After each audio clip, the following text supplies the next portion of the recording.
You're listening to By Design with Edia Sapphire and Santos Alberto.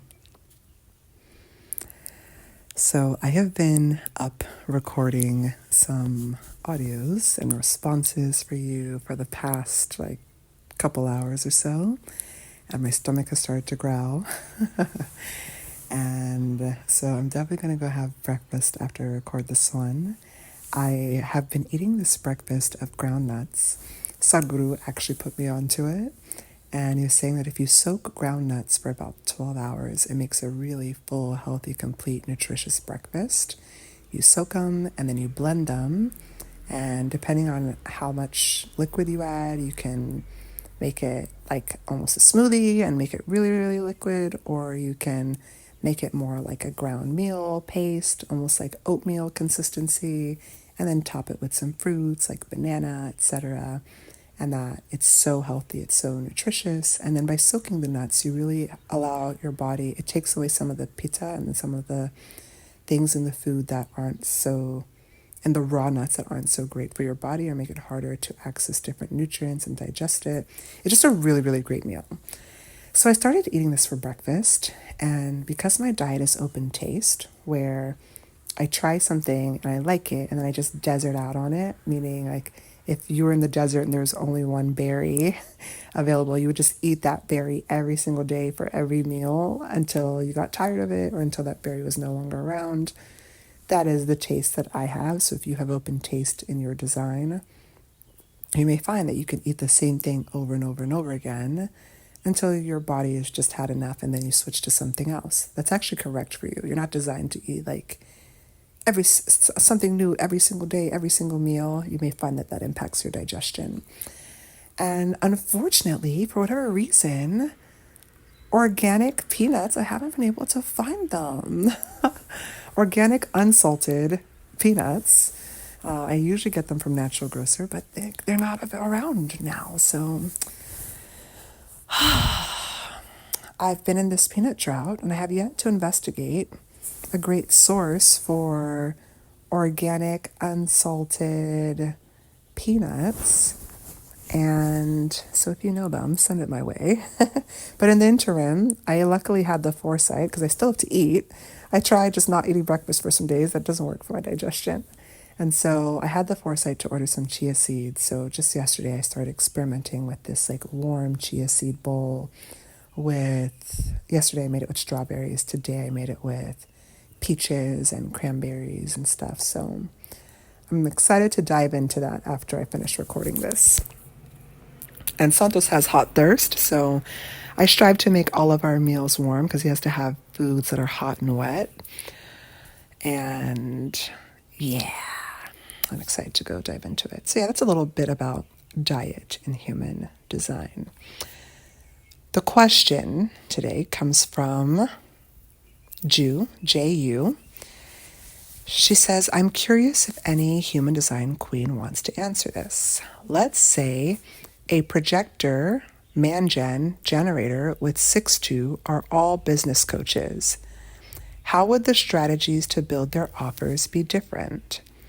Now, I actually wrote out a message to her, so I'm going to read that message first, and then I'm going to just riff and flow on the rest of it.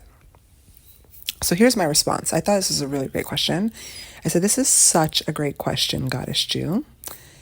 Their offers will be different based upon their type, based upon their authority, based upon their undefined and defined centers, based upon what they've uniquely role modeled, and based upon who they serve. Santos and I call this last one your Midas market, because based upon your unique design, when you follow your SNA and build a business by design, you'll naturally attract a very specific group of soul clients. Soul clients where everything you create, sell, offer turns to gold for you and for them. But I digress. So in this instance, if you have a 6-2 projector, generator, manifestor, and reflector who are all business coaches, maybe the projector has been invited and recognized to help serve fellow moms who just had a baby and are coming back to their business.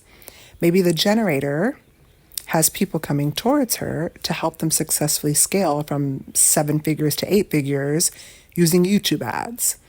Maybe the manifestor's authority guides them to inform corporate execs on how to launch their own business and leave their 9 to 5.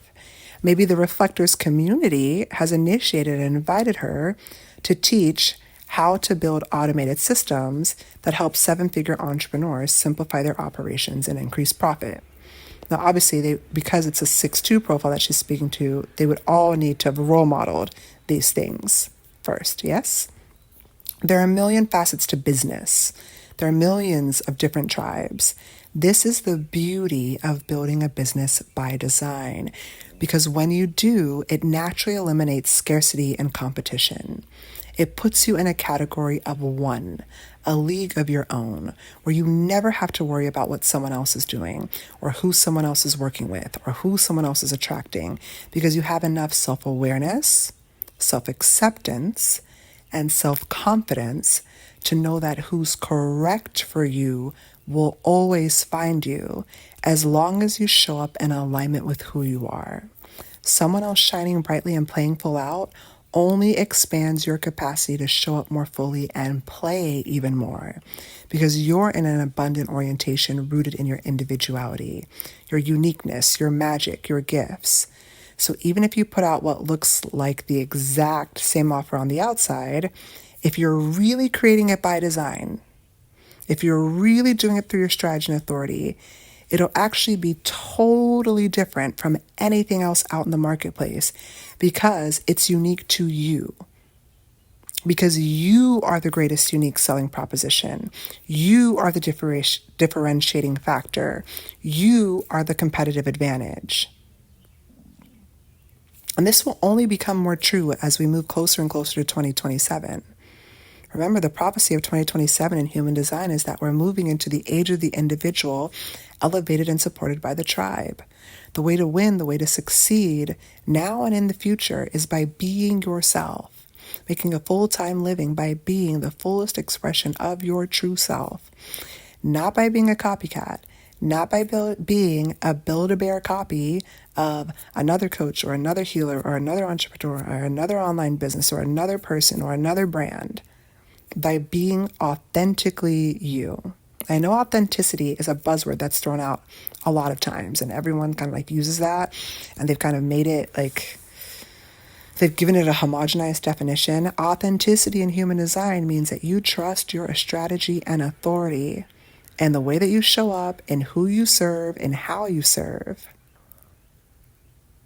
And that is what changes everything. That is what is always innovative. That is what is always ahead of the curve. That is what always sets you apart. That is what always makes you different.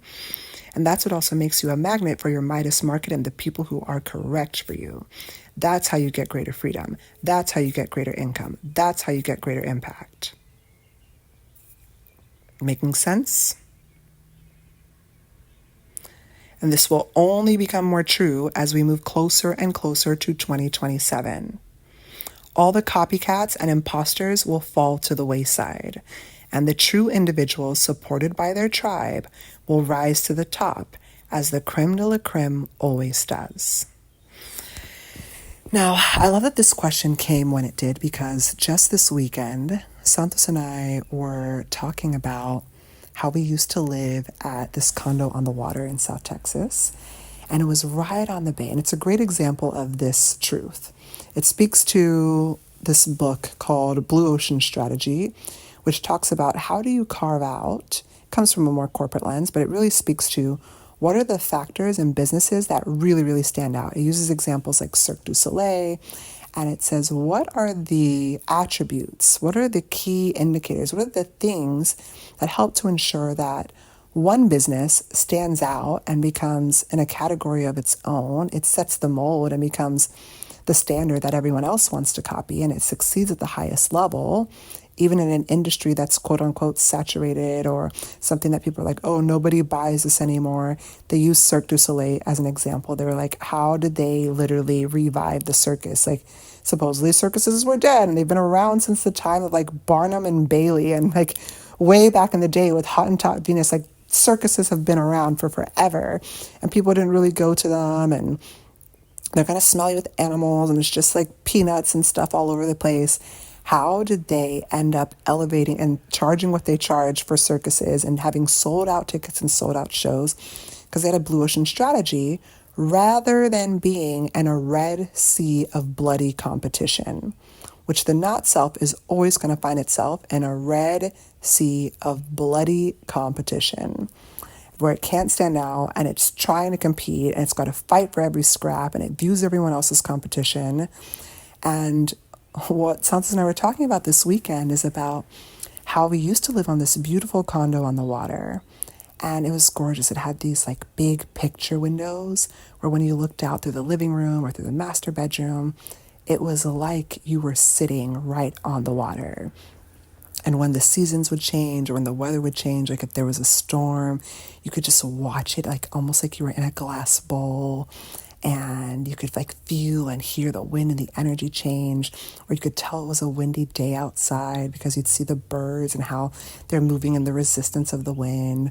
Or when it's really, really cold, the ducks would come out on the water, and so you'd know, ooh, today's a cold day. It was just gorgeous. You would get the ocean breeze. It was right there on the Gulf of Mexico, and the bay was shallow enough at the condo that a lot of people had boats there, so there were docks all underneath us. And sometimes the fishermen would just like walk straight out into the water and go and spend time on there, or people would take kayaks where it was more shallow, and then of course you could go out into deeper waters too with a bigger boat. And one thing that was so fascinating is that many mornings there'd be a fisherman who goes out and comes back with his catch.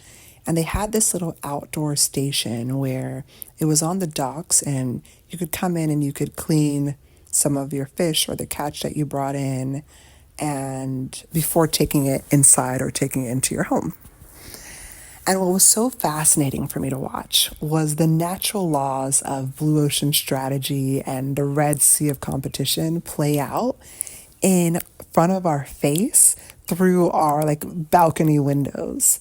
And so the fishermen would come with their catch, and every single time they would come, you would see this whole horde of massive pelicans and seagulls and tiny birds, and all kinds of birds would just flock to the side of the dock where this little station was to try to get the scraps that the fisherman flings into the water. And every single time you'd see them, which it was so crazy, it was so mind-boggling, because on the one hand, they're all crowded here at this little, really tiny corner of this dock, all like crowding this one guy to try to get a tiny scrap, a piece of what comes off of a piece of a fish that he's going to take the whole catch home. And yet, behind them, if they turned around, there was literally an entire ocean. An entire ocean.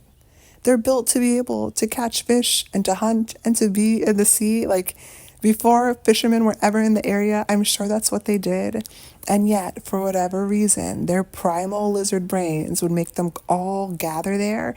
And it wouldn't be like 2 or 3 of them. It would be like 30 of them all around there. And the scraps, I'm telling you, they were not like, oh, there's a whole huge fish. There's a whole huge swordfish that they're just like throwing over there. No, it would be like you could barely see what he was throwing into the water because the scraps were that small. And as soon as the fisherman is just doing his own thing and then he flings a scrap, you would just watch, and it'd be this chaos of like squawking and like feathers flying and intensity, and as someone tries to like scoop in and grab it, and then they'd have to fly off super fast in case someone else tried to grab it from them, and they'd just like run and fly. It was so animalistic. It was so dog eat dog. I think I may even have a video somewhere on some phone with like really low resolution, because this is some years ago, where I recorded this because I was like, this is going to make great marketing one day. But it was so fascinating to watch how they would just sit there and they would duke it out and they would fight each other. Then maybe someone would have it and it'd be hanging from their beak. And if the other person could grab it, they would try to steal it from their mouth and then fly off into the air so that no one else could go after them. And a couple people would fly after them just in case they dropped it in the water. Or you'd see a seagull flying. You'd see a a pelican flying off and it'd be like stuck in their throat and they're like practically gagging like, as they're trying to fly off as well to hold the food and they can't even enjoy it because they've got to swallow it so fast. It was just a madness and chaos. And the craziest part about it is that if any of them had just turned around, and they can literally fly, so they could fly anywhere, right? Like there's no limitation to where they could go or what they could find. They're literally sitting on an ocean full of fish with way more abundance than they would ever get at that side of the dock. And yet all 30 of them, 50 of them, however many of them would all gather around to fight for a tiny scrap. And it made me think so much about the not self in business. Like, this is what the not self does. It tries to fit in, it tries to copy someone else. It's like when you look at someone's branding and you're like, huh, it's so weird. It's almost like they want to be this person. It's almost like they want to be Panfila. That's so weird. Panfila is the one who brands like that. They probably, they worked with Panfila. Oh, that makes sense. Or you hear someone on the podcast and you're like, that's so, did they come from that school? Did they come from that training academy? Oh, that makes sense. No wonder they all talk like her. That's weird. They all kind of like copy her. It's like parrots. It's like little minions that are minted, little Build-A-Bears. And on top of that, because they're all playing the game of sameness, because they're all playing the game of we're all doing the same thing, going after the same people. You see this a lot in the coaching industry where everyone and their mom is like, speak to the high ticket client and the high ticket 7-figure and the high ticket this and the high ticket. And everyone and their mom is a high-ticket business coach who's raving about how many 7 figures they've done. And then the claims have to get even bigger. Well, I did 7 figures off of a list of 3 people in just 3 days. Well, I did 8 figures off of a list of just 1 person in just 24 hours. Well, it just becomes this like race to the bottom in a very maddening way where everyone's fighting for the same small few pocket handful of clients. And then what happens is that even if you're a coach or even if you're a teacher or a healer or someone who knows abundance and knows authenticity and knows about leading from love and knows the power of all of these things intellectually and maybe even practices it in some other parts of your life through your meditation practice or through spiritual practices and through aligning your energy and through mindset and through ritual.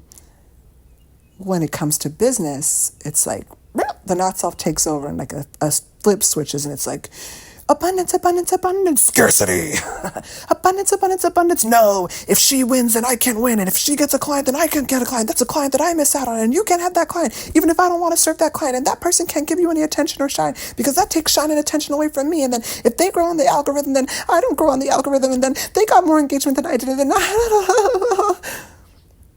and the not self just goes mad. It goes crazy. It's a zoo and feathers are flying and squawking and it's crazy. It's crazy. It's madness. And that's one way to do business. You can do business that way if that feels good for you. You can do business from a place of scarcity and a place of competition and a place from lack. You can do business from a place of, let me get into the waters and it's a bloody battle every morning. I get my crossbow, I get my fishing net. I'm just going to rip up the coral reef. There are people who literally do business like this. As we speak, there are countless, as I'm recording this for you, countless dolphins have already been slaughtered this morning before I ever woke up. Why? Because they were eating some fish that the fishermen were trying to scrape up as they killed all the coral reef so that they can feed the never-ending not self. A fresh catch of fish or this kind of fish or that kind of fish. Literally destroying our planet. It's this mindset and this mentality of being deeply, deeply, deeply rooted in a not self-orientation that's destroying everything in our path and in our wake. You can make money that way. Now, it might take a toll on you. It might not be sustainable. It might corrupt you and bankrupt you emotionally, physically, spiritually, energetically, and eventually financially. You know, you'll have an impact. Maybe not the impact that you wanted, but you'll have an impact. You may have freedom in the sense of material possession. but it won't be real freedom. You have money, but the money won't ever help you to buy your way out of the not self. It won't bring you satisfaction or success and recognition. True success. I'm speaking about the signature of a projector here. Satisfaction as the signature of a generator and a man-gen. Peace as the signature of a manifester. Surprise as the signature, as the true self-embodiment of a reflector. You can do business that way. Many, many people do. In fact, the overwhelming majority of the people on our planet do. We live in a not-self world. It's deeply, deeply, deeply not self. And the overwhelming majority of people are not here to wake up. They're not going to wake up in this lifetime. It's not what they're here to do. And yet, that's not the only way to succeed in business. There's a different way. There are a million different ways to succeed in business and to truly have freedom and to truly make income and to truly have an impact. A positive, sustainable, soul-fulfilling impact. Positive, sustainable, soul-fulfilling money, income beyond anything that you could ever even fathom or dream. Positive, sustainable, soul-fulfilling freedom in your time, in your bank account, in your expression, in your truth, in your life. And the way to do that is to have the courage to be you. The way to do that is to orient yourself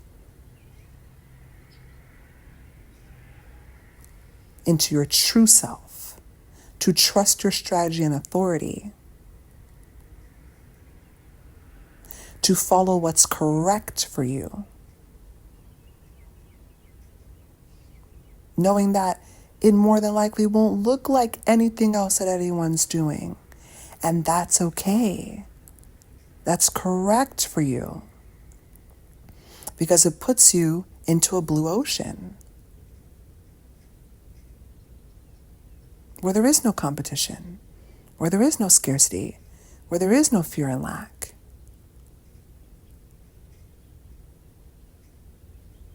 And yes, because we live in such a not-self world, we experience scarcity. We experience people playing a finite game with finite resources. How many people on our planet survive on less than $2 a day so that someone can get their new fast fashion t-shirt for just $4, $10? That's the world we live in. So it's natural that you'll come into people like that. It's natural that you'll encounter that. It's natural that you may even feel that at times when you're in a not self-orientation. It just doesn't mean that it's true for you. It doesn't have to be true for you. It doesn't have to stay true for you. It's not the only way. It's not the only perspective. It's not the only possibility. There are infinite possibilities available to you in the quantum realm. Remember that. And at any point in time you find that, whoa, I've been like the fisherman. I've been like a seagull fighting over scraps. I've been like the fishermen who slaughter dolphins each morning so that they can rip up the coral reef and grab all the fish. Dang. Choose again. Choose again. At any moment in time, you can decide to choose again. At any moment in time, you can decide, you know what? I'm going to show up true self. And that doesn't mean that it won't take some inertia, right? Because when you have momentum in a certain direction, especially in a way that's not self, it may take real effort for you to turn the tides, for you to shift that. It doesn't happen overnight. Like, yes, the change happens in an instant, but also it can take time to reinforce those grooves. It can take time to see the fruits of the new seeds that you've been burying, that you've been planting, that you've been watering, that you've been caring for. And so if you built a not-self garden, or didn't build a garden at all because you're just so not self, you're busy fighting for scraps in a bloody sea of competition, and you wake up to that and you're like, okay, All right. I mean, Edith keeps saying these things, but I don't know. Could it be true? I'm in so much pain. I just can't keep doing this other thing anymore. Some people have to be brought to their knees. People talk about surrender like it's like surrender. You just let go and you float. Surrender can be like that sometimes. And sometimes surrender can be like, I'm just so beaten and so broken. I just can't anymore. I surrender. I give up. Please, please, please, I'm done.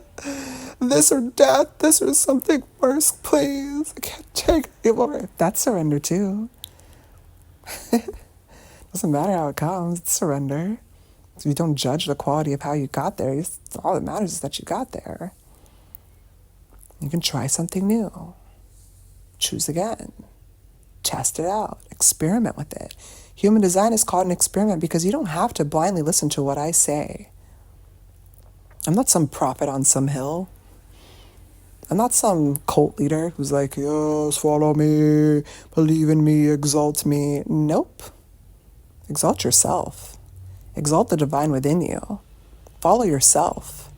Follow the divine guidance and spiritual sovereignty and wisdom within you. That truck rolling by amplifies that. It's true, it's true, it's true. Maybe listen to that again. Maybe wind that back. Hit the rewind button and listen to that again. Exalt and follow and trust and worship the divine within you. That's what's most correct for you. That's what will always guide you to the level of impact and income and differentiation, unique selling proposition, and the way to stand out in a crowded marketplace. Because the only crowd that's around you when you're your true self is the crowd that's correct for you. The starving market of divine students who recognize you as their divine teacher, who are here to learn from you and the way that you communicate it. Whether or not there are 1,000,001 business coaches who also teach spirituality, who also teach human design, who also teach feminine embodiment, who also teach whatever, it doesn't matter. They're here for you and your unique lens and the way that you communicate it, because they get it from you in a way that they can't get it from anyone else. There are 7.9 billion people on our planet. 7.9 billion. You can make a full-time living. You can be rewarded handsomely for the divine work that you're called here to do. The divine work that you are called here to do. Not the work that Kim's called here to do. Not the work that Nancy's called here to do. Not the work that Pamfila's called here to do. The divine work that you are called here to do. During that you are divinely prepared and uniquely qualified for the roles that you fill and the work that you do. And when you show up fully in that, it doesn't matter how many other business coaches are out there, because you've got your unique Midas market who can only get it from you. It doesn't matter how many other human design readers are out there, because you have your own Midas market who can only understand it from you. It doesn't matter how many other dance teachers or health coaches or healers or shamans or teachers or facilitators or... Doesn't matter. It literally doesn't matter. What matters is you running your own race, being in your own lane, showing up for the work that you were called here to do. Showing up for the people that you were here to serve. Knowing that in serving them and being their divine teacher, when the teacher is ready, the students will come. So if you don't have the people beating a path to your door, are you ready? Are you ready to live your design? Are you ready to step into a true self-orientation?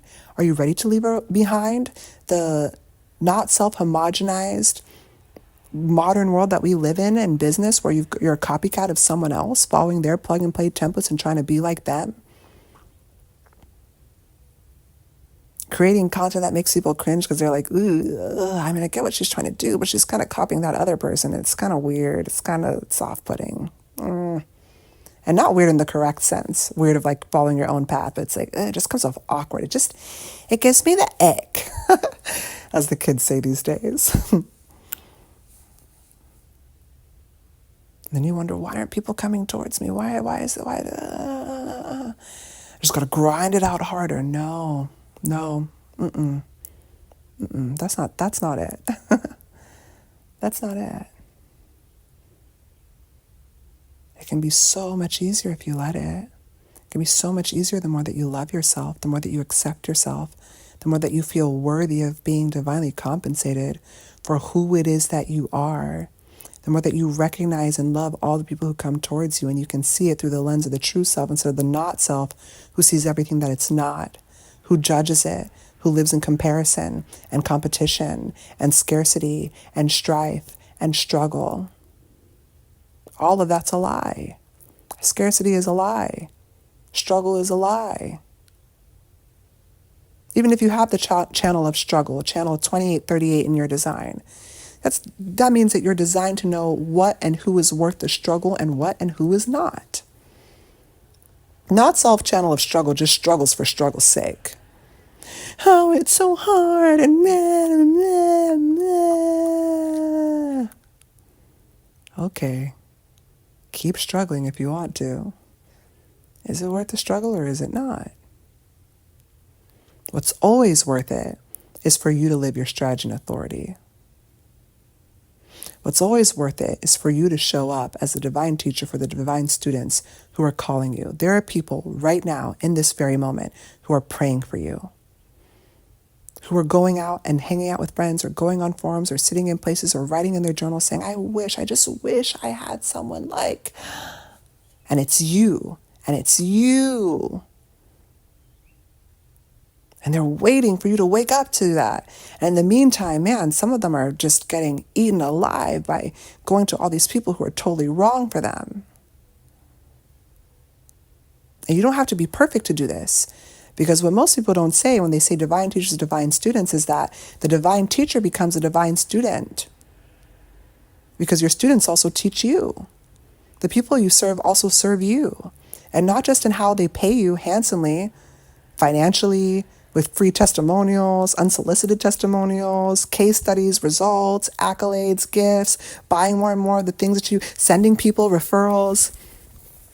They also support you in deepening into the work, in confirmation, and helping you to understand and integrate the wisdom in ways that you hadn't even considered before. It all supports itself.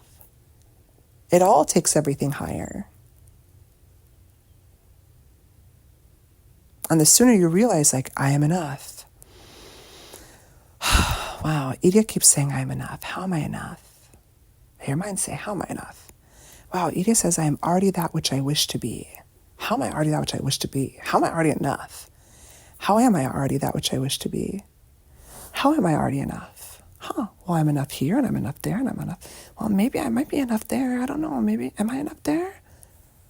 I might be enough there. I'm definitely enough there. Well, I am that which I wish to be. I am already wise and smart and capable. I did go through all these experiences. I do have a lot to share. It is valuable to some. It's definitely valuable to me. My past self, it was really valuable. Yeah, the people around me seem to reflect to me that, wow, this is really valuable.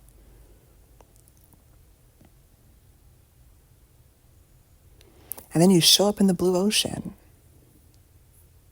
And instead of drowning in a red, bloody battle, competition, where the waters have turned red,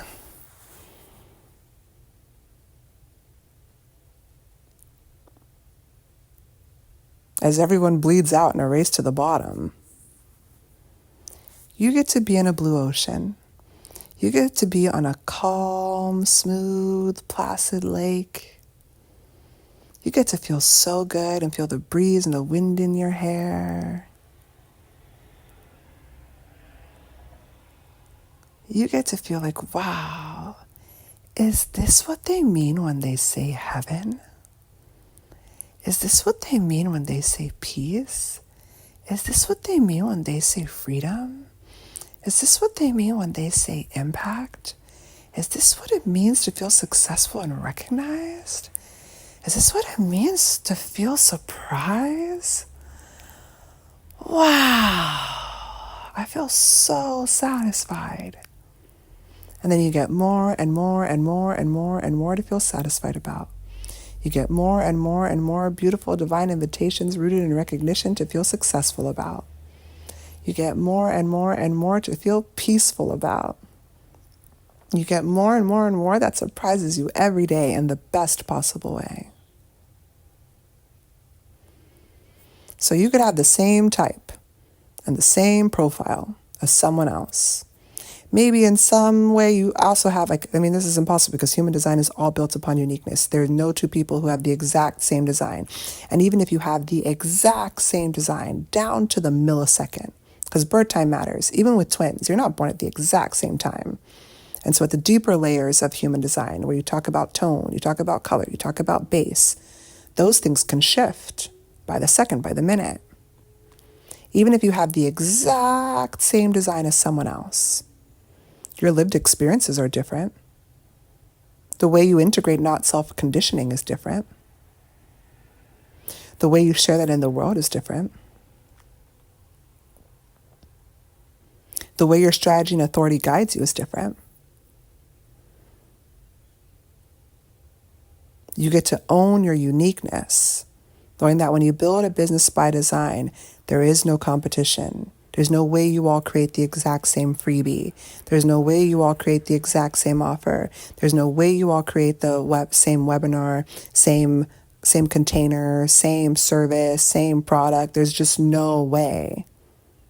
Unless it's not self. It's the not self that copies and duplicates and repeats and homogenizes and swipes and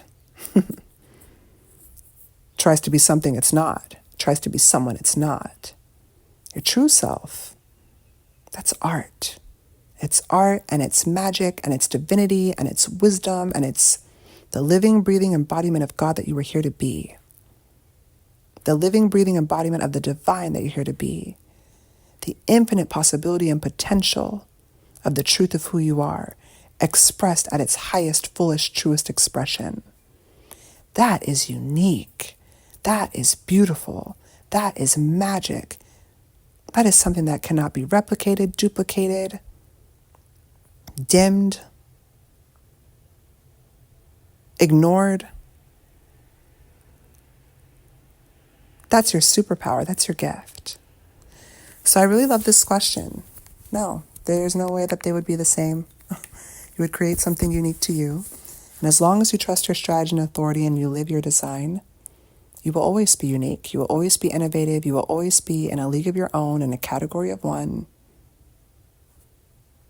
And people will seek you out because of it. They will love you for it. They will rave about you for it. They will send other people to you for it.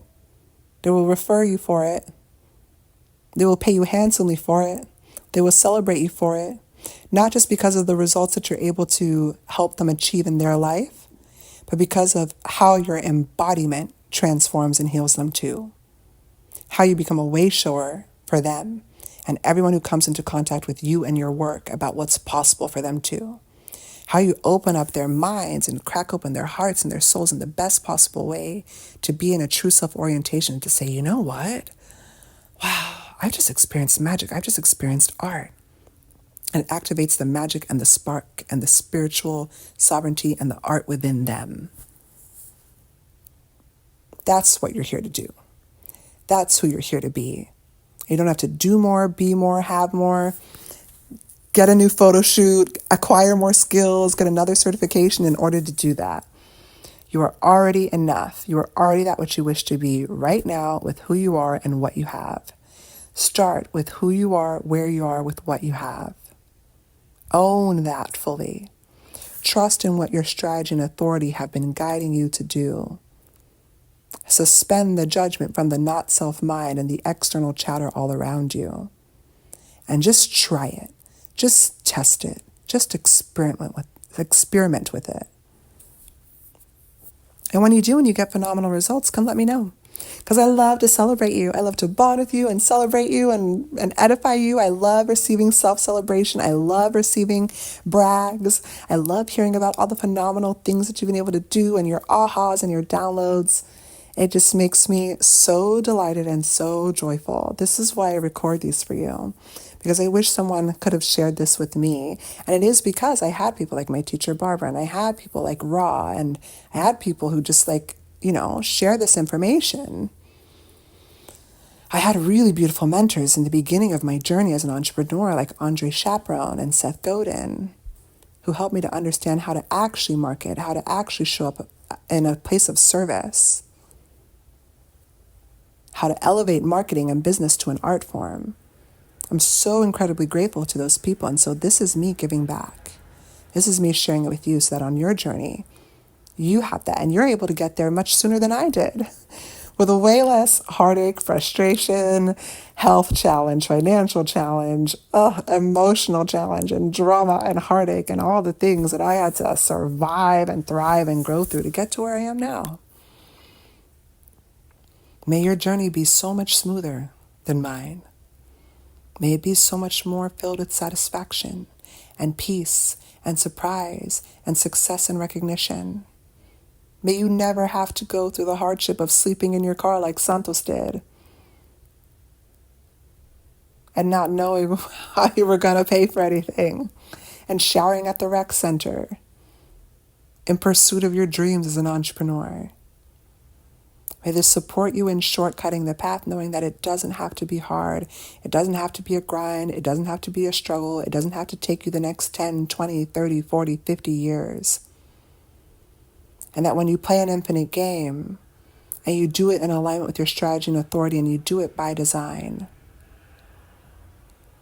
you create true wealth instead of not self, money, hustle, grind. When you show up for this and your business and your life in alignment with the truth of who it is that you are, you can play a game for 10, 20, 30, 40, 50, 60, 70, 80 years because it feels so good for you, because it's so correct for you, because it's so natural, that it's aligned with the truth of who you are and all that you were born to be.